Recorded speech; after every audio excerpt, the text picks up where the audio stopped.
สวัสดีครับแฟนๆช่องสเประที่ติดตามทาง YouTube นะครับในวันนี้วันหยุดที่ 21 นะครับกรกฎาคม 2562 นะครับวันอาทิตย์นะครับไม่ได้เป็นวันหยุดก็ยังคิดถึงแฟนๆที่ติดตามช่องนี้นะครับ ก็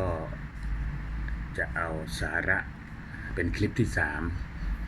ของกฎหมายเลือกตั้งท้องถิ่นปี 62 นะครับก็ผมคงจะพูดเอาเชิงประสบการณ์มาพูดเล่าสู่กันฟังนะครับคงวิชาการล้วนๆกันน่าเบื่อนะครับก็2 คลิปแรกก็จะพูดถึงเรื่องคุณสมบัติของอบต.แล้วก็สจ.กทม.เมืองพัทยานะครับก็พอประเด็นที่น่าสนใจนะครับสำหรับตอนนี้ก็จะมาพูดถึงถ้าท่านศึกษารายละเอียดต่างๆแล้วสนใจจะสมัครนะครับก็จะพูดถึงวันรับสมัครหลักทั่วๆไปนะครับก็กำหนดวันรับสมัครประมาณ5 วันนะครับสมัครกับใครครับก็สมัครกับเขาเรียกว่าพอการเลือกตั้งอย่างเลือกตั้งอบจ.พอการเลือกตั้งก็จะต้องตั้งปลัดอบจ.เป็นผู้รับสมัครนะครับก็ประมาณทั่วไปก็กำหนดไว้ประมาณ5 วันนะครับรับสมัครเสร็จแล้วนะครับทางผอ.ที่รับสมัครนะครับท่านก็จะตรวจสอบคุณสมบัตินะครับตรวจสอบคุณสมบัตินะครับตรงนี้ในการเลือกตั้งเนี่ยจะมีคุณสมบัติแล้วก็มีลักษณะต้องห้ามด้วยนะครับลักษณะต้องห้ามเนี่ยตามมาตรา50นะครับมีถึง26 ข้อนะครับที่ผมนำเสนอไปเนี่ยผมเอาเฉพาะประเด็นที่น่าสนใจแต่ท่านที่จะลงนะครับท่านจะต้องศึกษาเพิ่มเติมด้วยตนเองนะครับเพราะว่าบางสิ่งบางอย่างเนี่ยมันมีลักษณะต้องห้ามอย่างเรื่องการท่านเคยมีคดีถูกศาลพิพากษาก็ต้องตรวจสอบกันว่าเงื่อนไขในการสมัครครั้งหน้าเนี่ยเขากำหนดไว้ต้องเสร็จคดีมาแล้วกี่ปีนะครับรายละเอียดตรงนี้บางหลายข้อท่านเป็นทางราชการจะตรวจสอบถ้าตร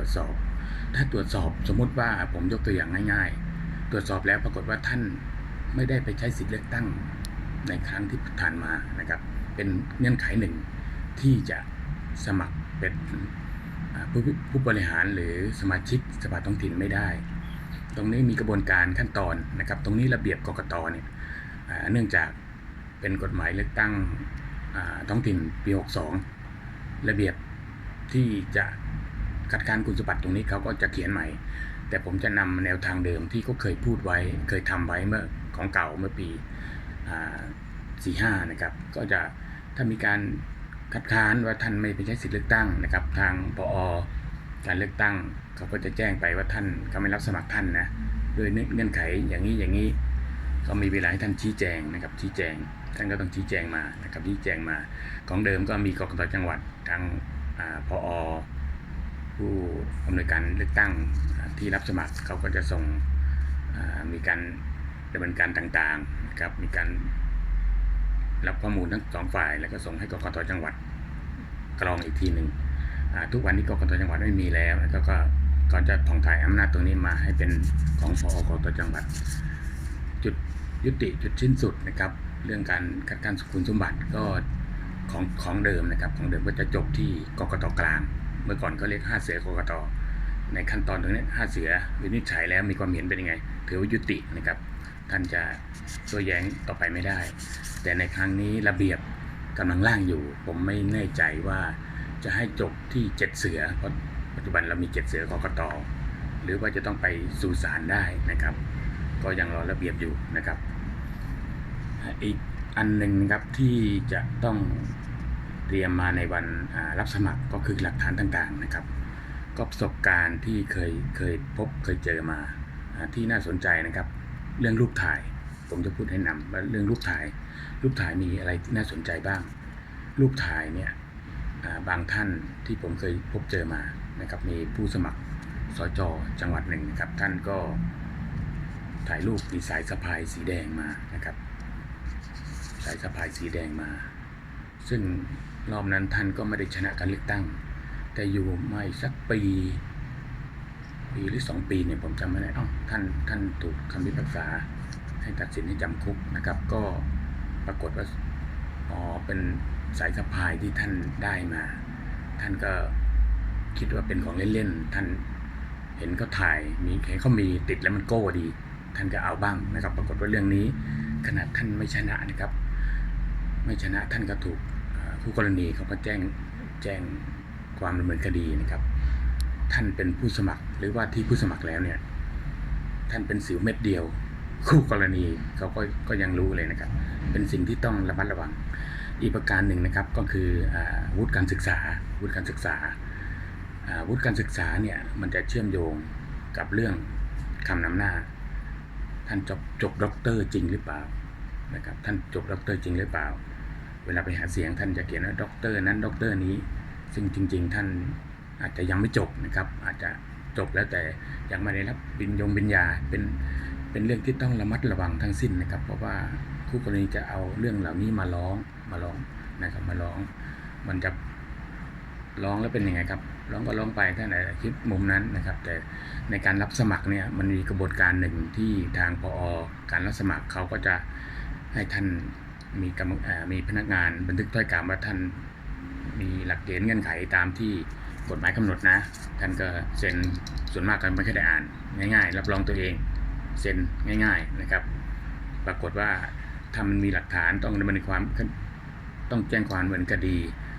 สมมติท่านขาดคุณสมบัติทั้งที่ท่านมาสมัครแล้วก็จะไปเข้าเรื่องแจ้งความเท็จนะครับเป็นคดีอาญานะครับอีกส่วนหนึ่งที่เคยเจอก็เรื่องค่าธรรมเนียมแต่ละอันไม่เท่ากันนะครับท่านต้องศึกษาแล้วก็เตรียมมาให้พร้อมนะครับค่าธรรมเนียมเนี่ยถ้าเกิดท่านไม่ได้รับเลือกตั้งหรือว่าท่านถูกเพิกถอนสิทธิ์ทีหลังนะครับท่านจะมาเรียกร้องค่าธรรมเนียมคืนไม่ได้นะครับตรงนี้ก็มีผู้สมัครจังหวัดหนึ่งนะครับท่านก็ได้รับเลือกตั้งแล้วตอนหลังท่านก็ถูกใบแดงก็ท่านก็เรียกขอค่าธรรมเนียมคืนนะครับตรงนี้เคยมีแนวคำตัดสินมาแล้วนะว่าค่าธรรมเนียมไม่ให้คืนนะครับเพราะว่าค่าธรรมเนียมค่าสมัครเหล่านี้จะเข้าตกไปอยู่ที่กองทุนพัฒนาพรรคการเมืองนะครับก็เป็นเรื่องที่ท่านจะต้องใส่ใจต้องศึกษานะครับ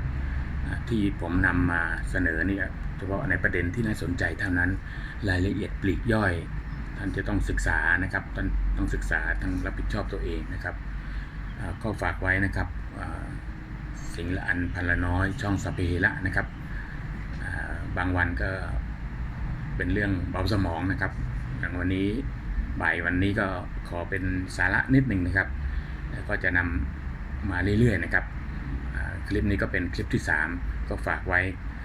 แฟนๆติดตามต่อไปนะครับสวัสดีครับ